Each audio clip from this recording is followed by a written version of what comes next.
Nice. Okay. Thank you guys, everybody. I have seats for the elected officials if they want to come take a seat. And we're going to get started real quickly. So come on in. Come on in. Thank you. Okay, thank you. Okay. Good evening, everybody. Thank you so much for coming. I'm Victoria Alexander. I'm a 22-year resident of Red Hook.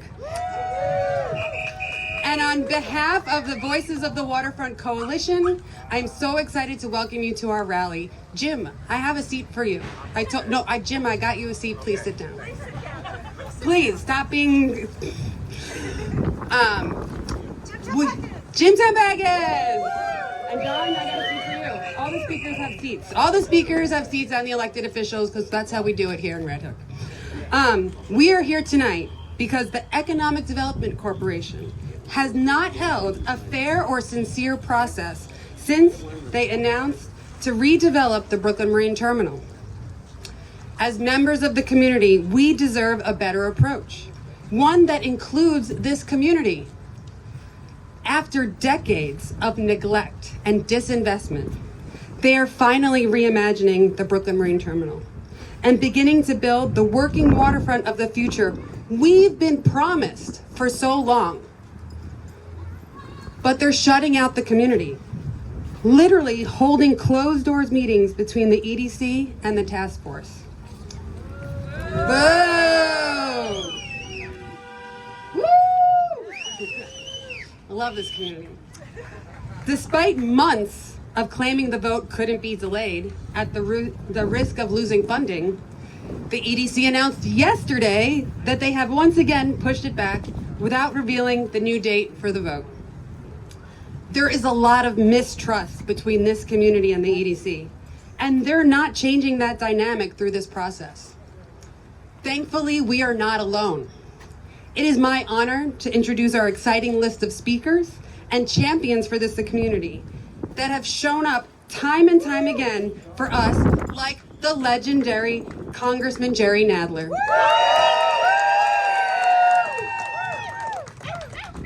The public advocate, Jumaane Williams. The Brooklyn Borough President, Antonio Reynoso. Assemblymember Marcela Mitaynes.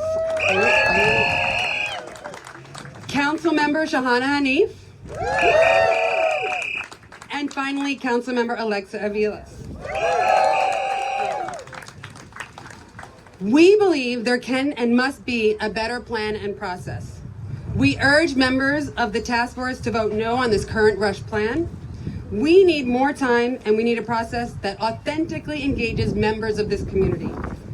With that, I will pass it over to our neighbor and our first speaker, John Leyva, for opening remarks.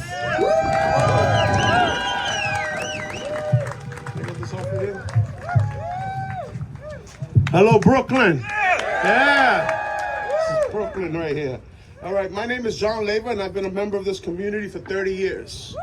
And I love this place, and I love all of you guys. All right? We're here today because this isn't right. What's happening here is just not right. Our community is being bullied by the city, and we won't stand for it. The Columbia Waterfront, which would bear the brunt of most of their proposal, isn't even represented on the BMT task force at all. Shame, right? There's nothing to do. When we first heard about this Harbor of the Future BMT redevelopment, we were excited. But slowly it has been exposed for what it always was, a grab for public land for luxury housing. Housing that no one here would be able to afford. This city has an undeniable housing crisis, but it's an affordable housing crisis. And their proposed luxury housing won't solve it.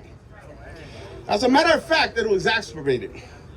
While much is said about the housing crisis, what about the maritime crisis in this city? This is the last working waterfront in Brooklyn, and we need to preserve it. Once this land becomes housing, it will never be industrial again. However, the EDC insists on squandering this opportunity, the largest public parcel of public land available, to build luxury waterfront developments. If they truly wanted to address the affordability and equity issues, they would be using this public land to create 100% affordable housing at varied levels of affordability. But it's evident now that they're just using the housing crisis as a pretense to give developers our public land so they can build those luxury towers. Since when is fixing infrastructure tied to housing development? It's the EDC and the Port Authority's mismanagement that running these piers to the ground, so it's fault. So why are we expected to foot the bill through luxury housing? Do you know how much a one-bedroom market rate, a two-bedroom market rate apartment in Gowanus goes for after the rezoning? $7,000 a month. What do you think the rent will be for market rate apartments facing the Statue of Liberty here? It'll pale in comparison. This whole process was a giant ploy to create luxury housing. This is not about the harbor of the future we were promised. This is not about the resiliency we were promised. This is all about luxury housing, and everything else to them is just an afterthought, including what people in this community wants our future to look like. The people at the top of this project are acting like kings, like they know better, like they have all the answers. How dare we even question them? Instead of an inclusive, community-led urban planning process, they have orchestrated a process that slowly reveals their plans for what's next for our community.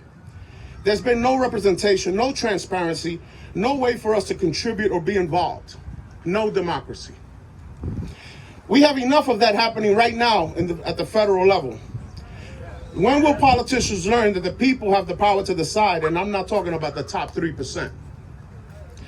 I'm talking about the people standing right here next to me.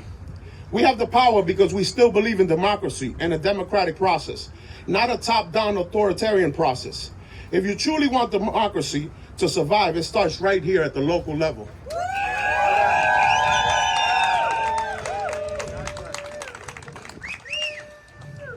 There are fundamental parts of this plan missing. What is their plan for the BQE, the ditch, and all the asthma and problems caused by it? What is the clear plan for the Red Hook houses to be repaired? What is the transportation plan to handle 20,000 new residents in a part of the city which has struggled with transit for 70 years? What is the plan for the sewers? We just had brown water, right, for the last few days, or the last day and a half, or whatever. It happens all the time. What is the plan for that not happening again? When will they implement the Red Hook Coastal Resiliency Plan finally? What about schools? What about parks? We have so many questions, ideas, and comments, but they won't listen to us. So it's time to reset, slow down, and listen to this community. And if Dan Goldman and the EDC insist on going forward right now, the community votes no. We don't have a vote, so we demand that the BMT task force respects the community's wishes and votes no until we've had a proper democratic process. All right? So we vote no. We vote no. We vote no. We vote no. We vote no. We vote no. Who's next? All right, thank you guys. Thank you so much, John. Thank you so much. Oh, God. Okay, great. So I talked to him about him being legendary, and so no introduction is needed. Jerry Nadler.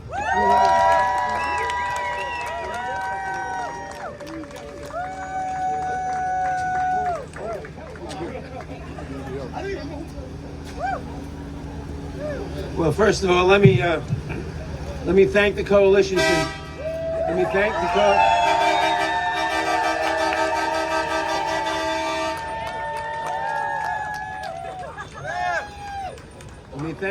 Let me begin by thanking the coalition for inviting me. It's great to be here. I represented the peers at least for 30 years. It's good to be back, and it's good to see you all here. And let me tell you, the reason the task force hasn't voted yet, the reason they keep postponing the votes is they don't have the votes. They don't have the votes, and hopefully they won't get them. Now, I have been an advocate and a supporter of the Port of New York and New Jersey for more than 40 years. Red Hook is the only remaining container port facility on the eastern side of the Hudson River. It is thriving and well managed, employing hundreds of people with good paying jobs and connecting our region to the world economy. It is of critical importance to New York City and the entire region that this port remain open and not be converted or needlessly carved up for housing or other uses. Community and port experts agree that the priority for the city must be investments for a modern, efficient, and green container port facility. For too long, the Port Authority, the state, and city have not properly invested in this facility and have allowed it to fall into disrepair. With EDC taking ownership, it is now up to the city to fund these improvements. The city must make these improvements without linking them to market rate housing. Keep them separate. Any change in zoning and potential new housing that is contemplated in the Red Hook neighborhood outside the port, there shouldn't be any inside the port, must not be rushed, but evaluated through the regular land use review processes established by the City Planning Commission. This ensures full community participation and transparency. My message to the city and the task force members is clear. I urge you to approve port improvements now and defer housing decisions for later through the ULURP process. Additionally, as everyone knows, all of our current container ports except Red Hook lie on Newark Bay. Newark, Elizabeth, and Howland Hook. Newark Bay, unfortunately, is on the other side of the Kilvan Cull, a narrow and treacherous body of water that separates Staten Island on the south and Bayonne on the north. In the event that a large ship were to sink or be sunk in the Kilvan Cull, most of our port would be closed for weeks or even months, and with it, much of the region's import supply chain. The security threat posed by having all our ports located in Newark Bay was illustrated last year in Baltimore, when a container ship lost power and hit and destroyed the Key Bridge, blocking the entrance to the Port of Baltimore. This tragic mishap highlights concerns that our port is vulnerable to closure, either by intentional or unintentional acts, because it is only accessible via the Kilvan Cull. EDC has stated its determination to shrink the Red Hook cargo facility, which serves as New York's only deepwater port. In addition to shedding hundreds of jobs, increasing truck traffic, and raising transportation costs to New Yorkers, this policy would result in all of the port capacity upon which New York City relies being located on the other side of the Kilvan Cull, an arrangement which, as noted, has great susceptibility to major disruption and to easy attack. We cannot allow that to happen. We need commerce and ships coming into the New York side of the harbor, where 2/3 of the population of the region live. The current operator, Red Hook Container Terminals, LLC, plays an important role in our local economy, directly providing more than 500 jobs. These are not low-paying retail or service-oriented jobs, but good, high-paying union jobs with healthcare and pension benefits, jobs that support families who live in the city. Now that the city owns the Red Hook piers, it should be doing everything possible to expand and invest in the port in Brooklyn for our safety and security, and for the commerce, jobs, and cheap and efficient delivery of goods and services the Brooklyn port can provide. Housing on the piers is not compatible with this. Let me repeat and stress that I strongly urge the city and EDC not to tie this port to housing, to fully commit to the necessary investments in the Red Hook piers, and to work with the port operator to ensure the long-term viability of the port and the survival of all these jobs, and the addition of many new ones. It is imperative, from both an economic and security perspective, that this facility be kept open and operating, modernized and expanded to encompass the entire Brooklyn Marine Terminal. And if the city wants to propose more housing in Red Hook, it must be independently evaluated and not tied to preserving the port. Yeah. Any change in zoning and potential new housing that is contemplated in the Red Hook neighborhood outside the port must not be rushed, but must be evaluated by city planning under a ULURP process with the community participation that comes with that process. Again, my message to the city and the task force members is clear. I urge you to approve port improvements now and defer housing decisions for later through the ULURP process. Thank you.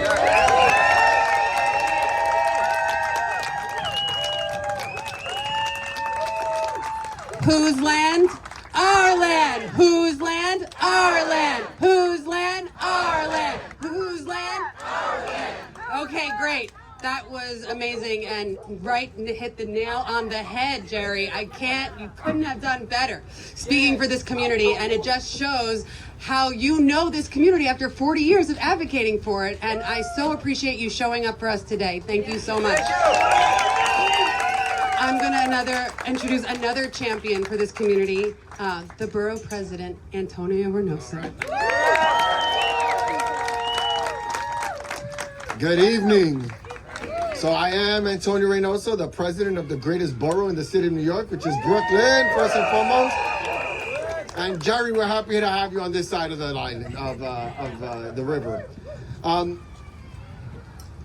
This is a once-in-a-generation opportunity to finally do something about our port here in Red Hook. It's so important that we get this right. There was a time in the city of New York when port operation was bustling, where we had thousands of jobs in this community, where this city was not relying solely on the BQE to move goods in our city. That was a time when the Port Authority was created specifically to address the congestion and the amount of work that was happening in our port. Now that doesn't happen. Robert Moses, for all intents and purposes, destroyed port operations and the movement of goods in the city of New York in any meaningful way. We want that back. We see the congestion. We see the congestion that is happening right now. We see the BQE and the destruction is brought to many communities that also have health issues related to them. We are talking about the BQE right now, and this conversation is completely separate from that. Like, this is something, that's not how we work. Is why I do nerdy things like the comprehensive plan of Brooklyn. We do those things to think about all aspects of what's happening in Brooklyn and how it all interrelates and how we can take care of each other because of that work. That's why we do the nerdy things like plan. But not this city and not the leadership that we're seeing now. What they do is they wake up every day and say, what are we gonna do today? And you can't operate your personal life that way, but much less the greatest city in the entire world.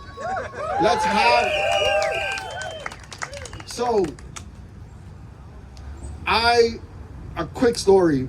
My mother worked in a cheesecake factory, not the restaurant. She worked in an actual factory that made cheesecakes. In her time, my mother was getting paid more than double the amount of minimum wage. It was bringing our family out of the middle class, into the middle class and out of poverty. It truly was changing our lives. The manufacturing job didn't require for her to have a high quality education. It didn't even ask her to speak fluent English. And my mother was able to provide for her 3 children because of that. That manufacturing job was lost because they converted her manufacturing building into housing. And my family, my mother had to go back to being a home health aide, making minimum wage to take care of the elderly. And my family lost a lot of opportunity. My family went from almost getting into the middle class to back to poverty, back to a reliance on welfare, food stamps, and Section 8. There's opportunities in this city for many people that don't have it because of their education, because of their immigration status, because they're immigrants and don't speak the language, that can really make a difference in this city. And this port can help us get there. And instead of looking out for those people, instead of putting ourselves in a position where we're making this city great by investing in port operations in this, we're not doing that. We have a scarcity mindset. And what we're doing with the scarcity mindset, it's very important. We only have so much manufacturing land in New York City and in Brooklyn. Very little manufacturing land in this city. What we have a ton of is land to build housing. A ton of it. We have a bunch of coward elected officials that don't want to build housing in their neighborhoods and are making it so that EDC can justify the development of housing in the few spaces that we have to actually do manufacturing.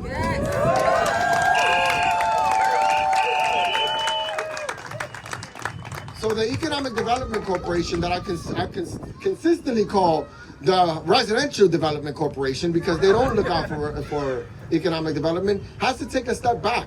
Let's have a conversation. They've not given us an alternative in which there is no housing. In the beginning, we said, just show us how it doesn't work. Tell us why it doesn't work. And then maybe you can build some allies within the task force that'll say, hey, it's very clear that the numbers don't work without housing. They've not presented that to us. And I would argue that there's a ton of task force members that just don't have enough information. And I'm not saying that they're uneducated, but they're just uninformed. I don't have information. I am the president of this great borough. And I don't have enough information. I don't know enough about port operation to tell you one thing about what we should be doing there. But we have great people that do know that, and we're not leaning on them. I don't understand the numbers when it comes to the amount of money that they need to invest. We're spending money on public realm investments that cost billions of dollars that are only there to support housing development. Should there not be housing development, we wouldn't need the public realm work, and we could shave off of $1.5 billion off this project. But those are all things that we're not able to even talk about. So what we're asking here is that we want to see something happen here. It is a generational opportunity. We're not going to be a community that says no to everything. We want to see things happen, but they have to happen the right way. And what we're asking is a delay.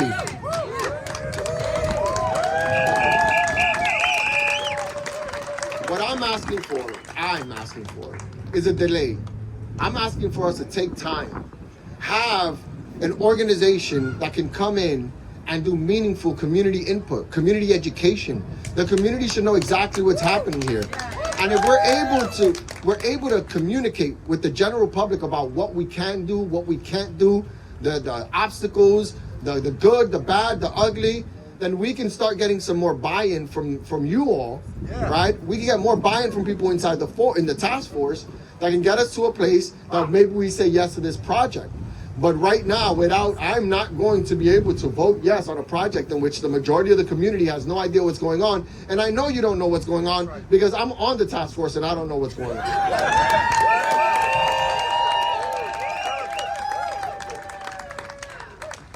So those are two things that I'm asking for. Time. Give us more time. And I know they're worried about the future leadership of this city, as am I. We are worried. So we can't, this is not an indefinite delay. Let's take 10 years to build a plan. Because no one's ever said, let's take 10 years to build a plan. No one. And the task force has said that they even want to spend 1 year extra. No one talks about those things, but we do know we need more time. The second thing is an independent organization or group that knows how to do community input, community outreach, community organizing. We should have at least 3 more meetings to the general public, informing them of what's going on. CB6 should be holding a meeting about what's going on. There's so much more work that we should be doing. So those are the two things. And I want to go back to when we first heard this project.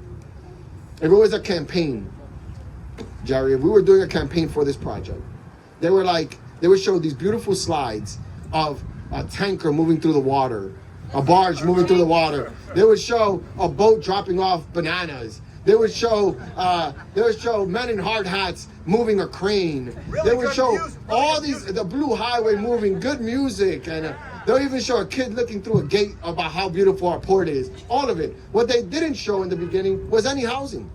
They sold this to us as a port operation. And then there's more housing infrastructure and housing conversations than there is port construction and port conversation. They sold us on one thing and are presenting us with something else. And the good thing about this community is that they can see those type of campaign commercials and know when they're BS. And what we were sold in the beginning is not what we're sold now. I want to tell you that I want to lead this with love. I want people on the task force and the leaders on the task force that might be on the other side of this, that it's not us versus you. It's about making sure this community is bought in, making sure we do right by them, because this is going to be here for 100 more years, long after we're gone. And we have a responsibility to our future to get it right. Thank you so much for having me.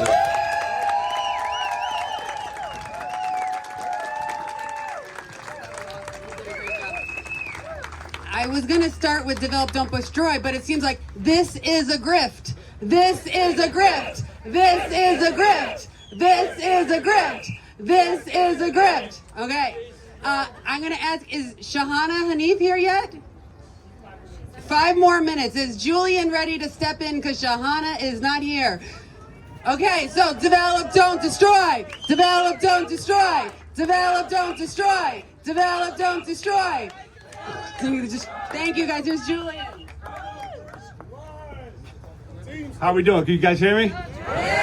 Brooklyn, make some noise. Thank you, Victoria, and thank you to all the electeds that came out today to stand with us. And shout out to the neighborhood and all of our neighbors and friends for being here and making this happen. My name is Julian Tisch. I live and work in Red Hook. I'm a member of Atlantic Fine Arts Services, which is a worker cooperative based in our neighborhood here in Red Hook, and also a member of Teamsters Local 814 that represents a lot of members here in the neighborhood as well. We've got about 40 art handlers in the Christie's warehouse on Imlay Street, another 8 to 10 in another shop on Sigourney Street. So we have members in this neighborhood. We are concerned about those working class jobs, but we're also concerned about the future of the entire neighborhood and the future for working class community in general in the whole city here. That's why we're here today. Our union has a long and proud tradition of standing for workers and standing for working class communities all over the city. And not our first rodeo with the EDC either. But at 814, we also have another long, proud tradition, and that's calling bullshit when we see it. And so I want to start with some things that are not true. John, you kind of beat me to the punch already here, but I want to start with some things that are not true and then some things that are true.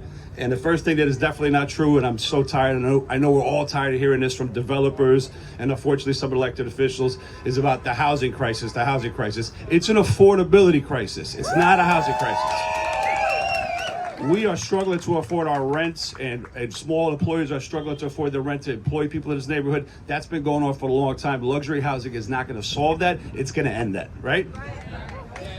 The second thing that's not true is that the only way we can build the port of the future is through luxury housing. That's not true.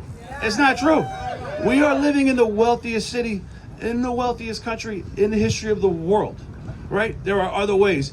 Nadler laid out other ways. Victoria's laid out other ways. There's so many other ways. The borough president laid out other ways. There's so many other ways we can build a resilient waterfront that employs people in this neighborhood and does it in a way that doesn't gentrify us all out of existence, right? And so if the current container port and the rest of the BFT are such an asset to our local and regional economy, which they are, and if we actually expand them in the right ways to maximize employment, maximize environmental sustainability, then they can be a real engine of growth in this community, an engine of growth through the whole economy. And if that's the case, then we shouldn't be bearing the brunt solely on our backs here in Red Hook to finance it. And I think that's bullshit, right? Yeah. And the third thing that isn't true that we all already know is that there's been plenty of community engagement, because there has not been meaningful community engagement. There's been dog and pony show from the EDC for them to show us what their plan already is.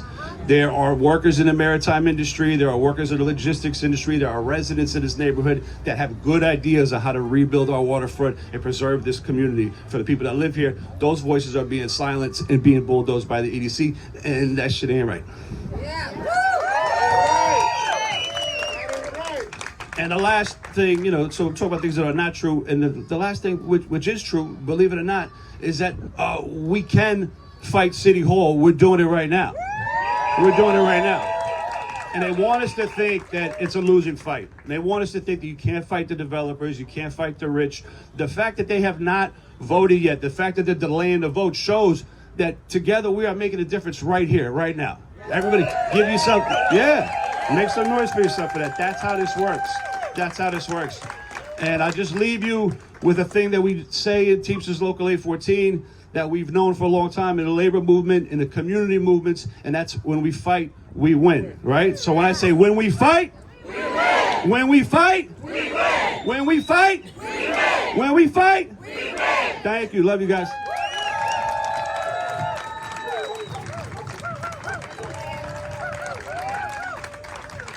this crowd keeps growing every time I get up here. More and more people here. You guys are awesome. Thank you, Red Hook and Columbia Waterfront and this community for showing up for yourself. Because you know who's not showing up here? Dan Goldman. You know where Dan Goldman is right now? At the Cobble Hill Association. And not here, even though we invited him time and time again to speak to this community. And that shows you who is not here for us. Look at all the people that did show up here for us. And I'm going to introduce, and we're switching up a little bit because people have some timing issues, our Assemblymember, Marcela Mitaynes.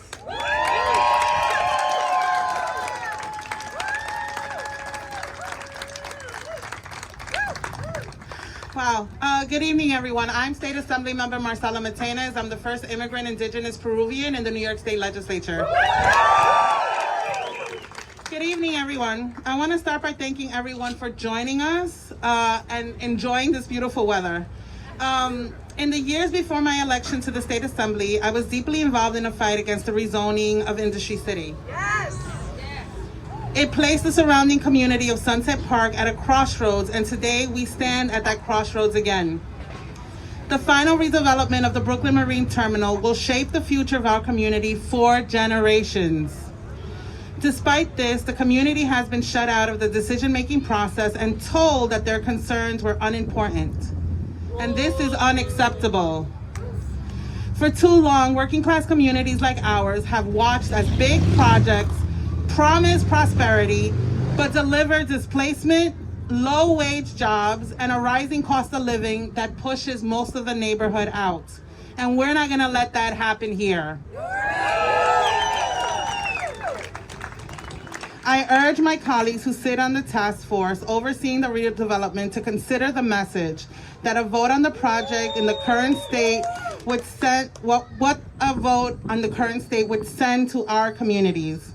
As it stands, the current plan did not involve an honest effort to gather and include the opinions of the impacted community members and is not representative of its interests. New York prides itself on being a leader, but leadership means listening.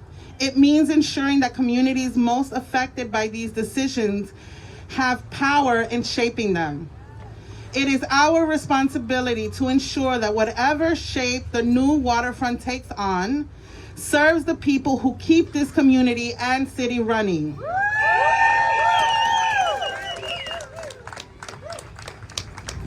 I want to remind you that the government thinks that they can box us in and that we should be happy with crumbs.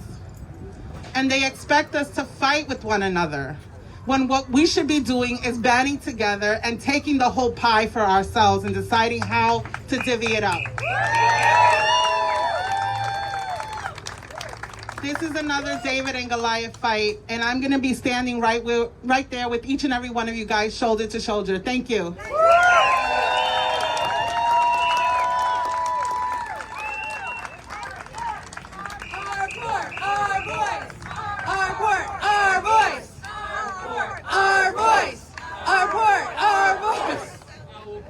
Okay, guys, is Shahana here yet? She's almost here. Oh my God. I'm just gonna have to just do some stand up here for a second off the cuff because Jumaane's also on his way. Is Milan here? Oh, great. Yay. Someone showed up. Are you ready? Okay, great. I'm gonna let you introduce you. Thank you. Oh my God, thank you. Hello, everyone. How are you tonight? Good. I'm gonna take this out, maybe if I can. I'm a community organizer in the area. I work with some of Marcela's constituents, some of Shahana's constituents. I'm actually also on a working group for the borough president involving community air monitoring. And I just wanted to say a couple things that made sense to me to say based off of my experience. And I'm gonna use my phone because I'm a millennial, so you guys will just have to deal with it. But like I said, I'm a community organizer in South Brooklyn, and I work a lot with communities in Sunset Park, Gowanus, and some in Red Hook. And these communities of Spanish speakers, of immigrants, Latinos, Asians, Blacks, have not been forgotten by those of us who are standing here tonight. Sure. But often they are forgotten by the powers that be, and the people who sit at the top of our government and society are doing so currently actively with malicious intent. I think that it would be a misnomer to say that the task force and those who are developing BMT are doing that with malicious intent, but it does seem that once again, people are being forgotten. People who are vulnerable have been forgotten because there's not enough of us in the room, and that's how things go awry. I'd like to bring you guys back to a ridiculous Pepsi commercial with Kendall Jenner from a few years ago.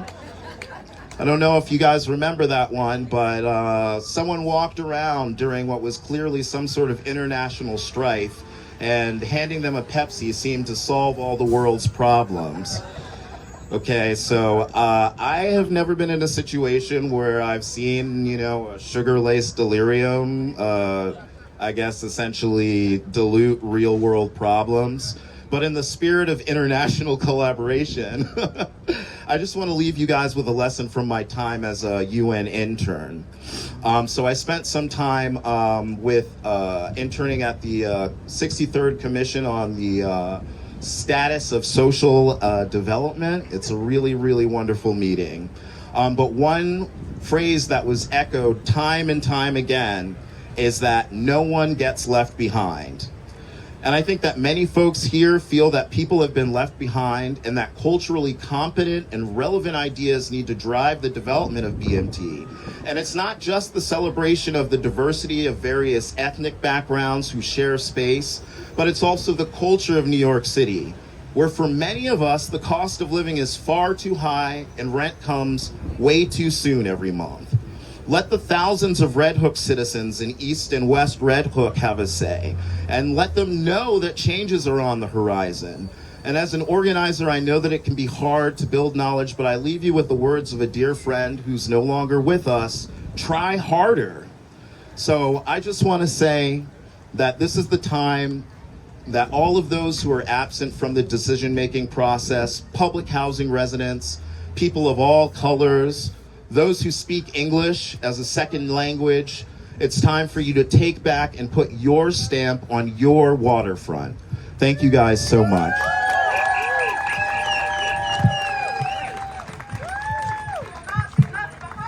We will not be left behind. We will not be left behind. Will not be left behind. Will not be left behind.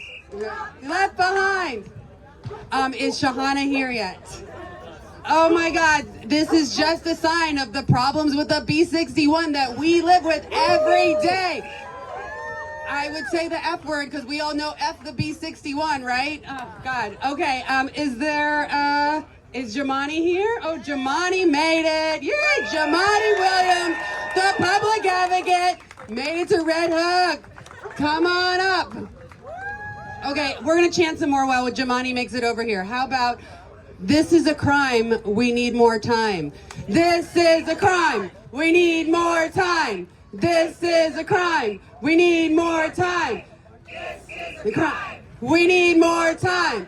But we got Jumaane, so that's stepping right in. Jumaane, you're up. Shahana's running late. Are you okay? You ready to go? I hope so. Okay, great. You're taller than me. How do I do this? Oh, look, I learned how to do it. Does that work? Peace and blessing, love and light, everybody. How y'all doing? Y'all ready for a delay? Yeah. You sure? Yeah. Listen, I'm here because I very much appreciate when the people stand up and they're speaking for their community. And many of us did this before at Industry City. We were over there and they told us we're anti-development, we're anti-this. We said we're not anti any of those things, we're just pro-community. And we have seen what these type of developments have done in the past. They have changed communities and kicked people out. They have made our atmosphere, our air worse. We have an opportunity to make things better. And the first rule of thumb should be do no harm. Stop pretending that these are not spaces where folks want to build luxury housing anyway.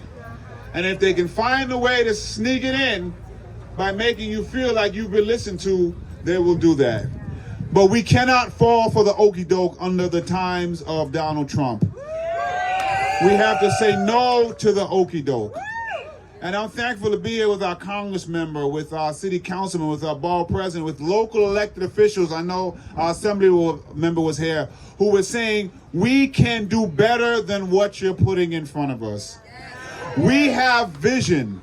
We have the ability to see what this community needs, and all we need is the political courage to deliver on it. So I'm pleading with EDC, I'm pleading with folks, just listen to the community. We're not even saying no, we're just saying hold on for a second. Why do you need to rush this through? When I go to a dealership and they rush and I got to sign now, I tell them, hold on a second, I got to think about this. That's usually not a good sign when folks are trying to rush something through. So all we're saying, let's take a step back. We know we need blue highways. We know we need real ports. We know we need these things. Let's center that. And if you're going to talk about housing, let's center the affordability that we need. Let's center the things that have been ignored for so long that got us here in the first place. So please, all we're saying is listen to the community for one moment and pause. It's not a no. It's not a we don't want anything. Just pause for a second. Let's make sure that we have a resiliency plan, that if something happens, we don't have to deal with what happened before. And it's not 100-year storms now, they just storms, so we know it's coming. We can do this, we can do it right. They told us we were crazy for even thinking we could do something in Industry City, and we did it. When we fight, we win. So let's continue to fight. All we want is a delay, is a pause, so we can think about this. I appreciate everybody here. Peace and blessing, love and light to you all. Thank you.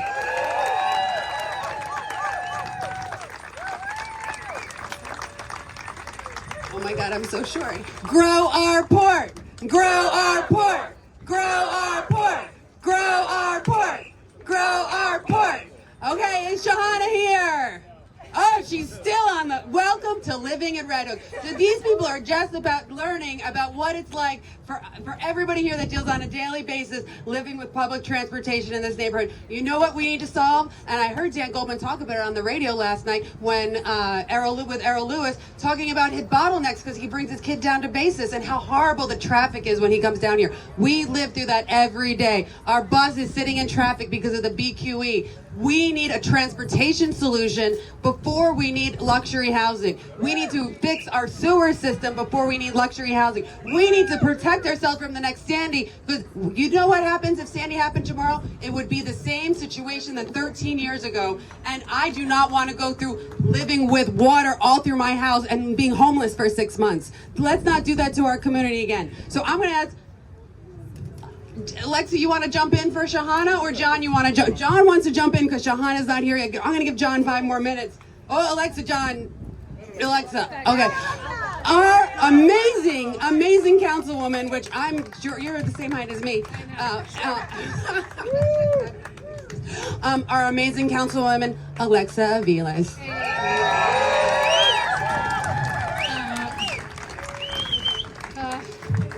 Hey y'all, it's been a day. So I think you have heard a consistent theme here, right? You have heard that this is a complex process and this has a long history and a long legacy in Brooklyn. And you've heard that we want to move together, that we understand that this is an opportunity, an economic development opportunity, that we understand that we are committed to our working waterfront and our port. I spent the better of 4 years of this term fighting with the city to protect our industrial manufacturing land, which is shrinking every single day to the behest of luxury housing. And we actually, as part of a city of yes, was able to get agreements to protect this industrial working waterfront and industrial areas around New York City, which again are shrinking every single day. And what the proposal that is in front of us is effectively doing is eliminating half of the industrial working waterfront. And it's not right. With the proposal that is in front of us again, it's not solving transportation issues. It's not addressing resiliency issues. There are so many unresolved, serious issues that have been brought forward in good faith. What we are saying is we need more time as a community. The community has said, and many of the task force members have said, we are committed to a process here because we believe that there is something good and worth protecting in our port, that we are going to spend time doing this, but we need to slow it down. We need more time to dig into these issues. Doubling, creating 4,000 new units in Red Hook with no so much as a solution as we're going to talk to the MTA after the 4,000 units are built is not a solution. So we're asking for more time. We are asking for serious deliberation that includes the community suggestions. We have asked for a different model. Can we talk deeply about different models? Can we incorporate the ideas that have been presented by community members as economic development opportunities that would support Red Hook and Columbia Waterfront? Not that creates an economic opportunity for some mega corporation who's gonna extract our wealth and not invest in this community. We are asking the city and the state to invest deeply in this public good. This notion that luxury housing has to pay for our public goods and services is wrong. It is fundamentally wrong. Now I know if we can't figure out how to get the money, then we need to do better, and y'all need better elected representatives. It is a challenging situation. We are facing serious headwinds without question. We have a federal government who is bleeding our state and our city and our country dry because they are racist. However, you do have people here that are standing with us, committed to Blue Highway, committed to a modern port facility that is not relegated to a minimized footprint, but that can expand because we believe in building that opportunity. That includes Red Hook and Columbia Waterfront in that opportunity, not without it. So we need more time. We need to listen to the community. We need real feedback sessions. We need to look at another model or several models that have been brought forward. And we need an independent analysis. That is clear. Because what is happening right now, it ain't right, y'all. It's not right. But I know we can do better. And I know we are open to this opportunity. So this is not us versus them. This is not the back versus the front. This is not public housing versus anybody. This is, our residents deserve the best. Public housing deserves full investment to repair those.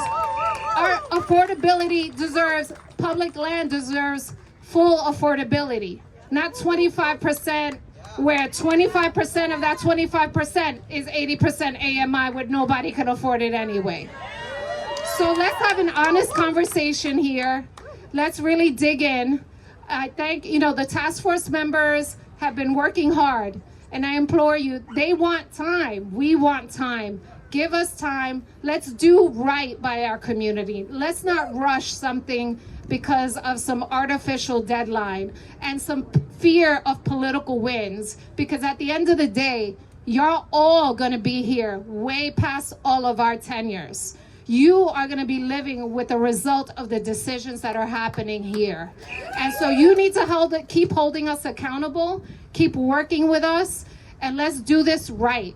Let's do this right for Red Hook. Let's do this right for Columbia Waterfront. Let's do this right for Brooklyn and New York City. Thank you.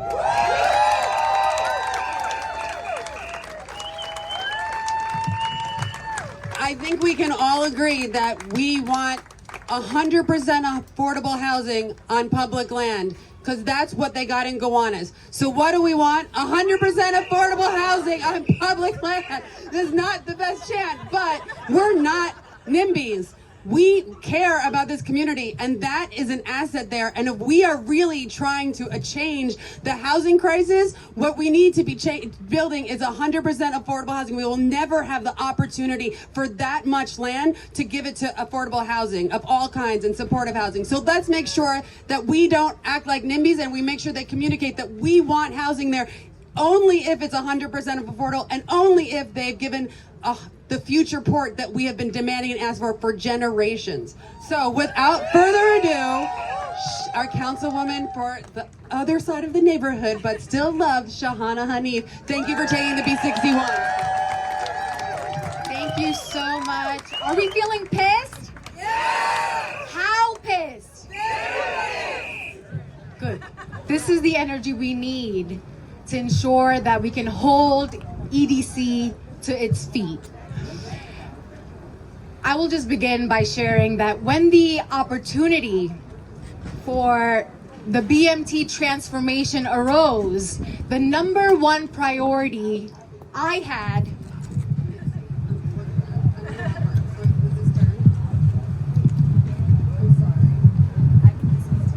Here we go. I tightened. Oh, okay, great. Oh, wonderful. Great. The number one priority was for meaningful, productive engagement with our community.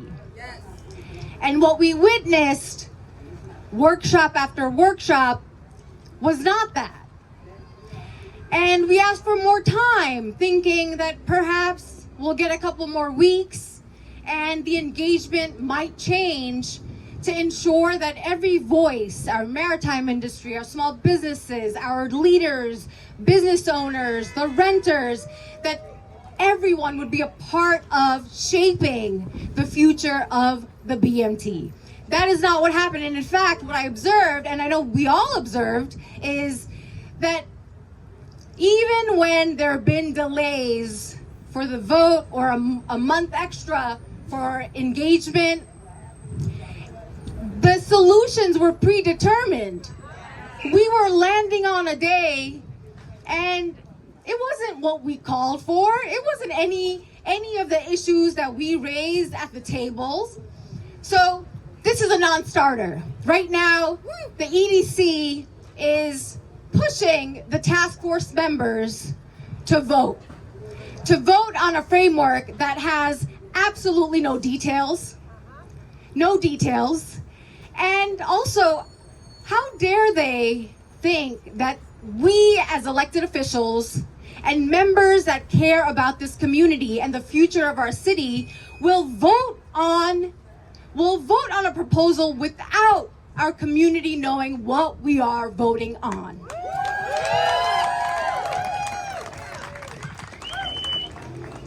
So they don't have my vote, and I'm not going to accept a delay of 2 more weeks or 4 more weeks, because they'll come with predetermined solutions, and I'm not with that anymore. I'm not trusting them.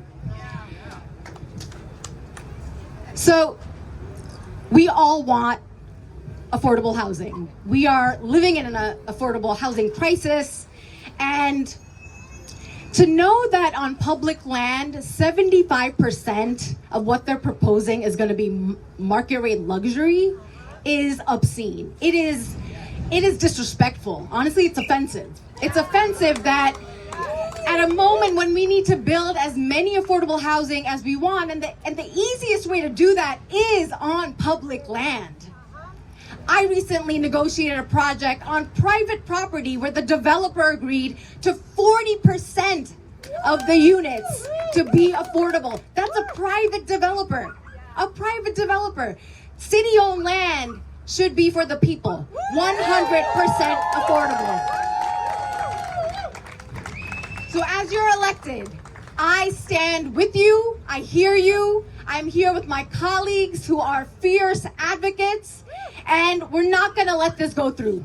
We will not let this proposal go through without clear, productive engagement and a timeline that makes sense for our contributions. Let's do this fight. Thank you.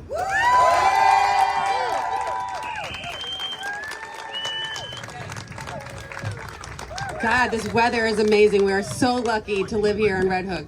It's magical. I'm going to say grow our port one more time and introduce Jim Tampakis. Ready? Grow our port, grow our port, grow our port. Jim, you got to stand up, Jim. Grow our port, grow our port. Let's hope it stays up there. Good evening, everybody. Thank you, Mr. Nadler, for being here. All the electives, I appreciate everybody being here. It's a fight that I've been. So my name is Jim Tampakis. I'm a maritime business owner in Red Hook for the last 51 years, since 74. And for the last 10 years, I've been pushing the upgrading of the port, and I appreciate the Blue Highway. I think that the Red Hook Marine Terminal could become a hub for the Blue Highway. I think first we need to sort out all our maritime needs and our industrial needs, and then from there see what's left over to possibly consider any residential units. And then I'm not into the residential, I'm more into the maritime, so other people could figure that out. So that's all I wanted to say. Let's keep it strong. I'm also on the task force, and I'm a definite no. So, thank you. Yes. Why she support a city of yes? That's not for right here now. Sure, take us for okay, guys. I'm gonna grow our port. Grow our port. Grow our port. Jesse, grow our port. Grow our port. Grow our port. Sir, Jesse Alexander, please step up. You're in charge of the situation. Thank you. I'm going to introduce real quick, and this is our last speaker, and I want to thank all of you so much for showing up hard for this neighborhood. Julio Pena, for our district leader, and from CB7, and our neighbor over in Industry City that has lived through this before and is going to teach us some lessons. Come on up. Good evening, everyone. I will be very, very brief. My name is Julio Pena III. I'm the district leader for Assembly District 51, along with Red Hook's own Jackie Painter. I'm also the community board chair of District 7, which is your neighbors to the south. We have taken no position on this proposal, but I want to be very crystal clear. What matters here matters along our entire Brooklyn waterfront. So we're paying attention, we're here, we have our Sunset Park residents here who are fighting with you, who want to make sure that this port maintains its manufacturing waterfront, because otherwise it affects our entire working waterfront. And we have to make sure that we fight for issues that matter to us and are making sure that we're keeping our waterfront for our working people. Thank you, everyone. I want to thank everybody for showing up, and you can just tell that this is a community of fighters, and we're going to fight for this community, fight for this waterfront, and fight for our port and our future. This is a national security issue. This is not a housing issue. Thank you so much for coming, and I want to just thank all of the other community members that have shown up, Nico and Maria and Tina and Brandon and Jim, that all keep showing up hard for this community and making these things happen. If you guys want to get involved, please, there's a WhatsApp group, there's a petition. You know how to find us. We're here for you. Oh, and let's all do a big group photo. Shahana's got great ideas all around. Everybody stand right here with the port sign in the background, and we're going to do a photo. I'm going to move this camera. So elected officials, get right here, who's ever left, and then everybody get around them. I'm going to turn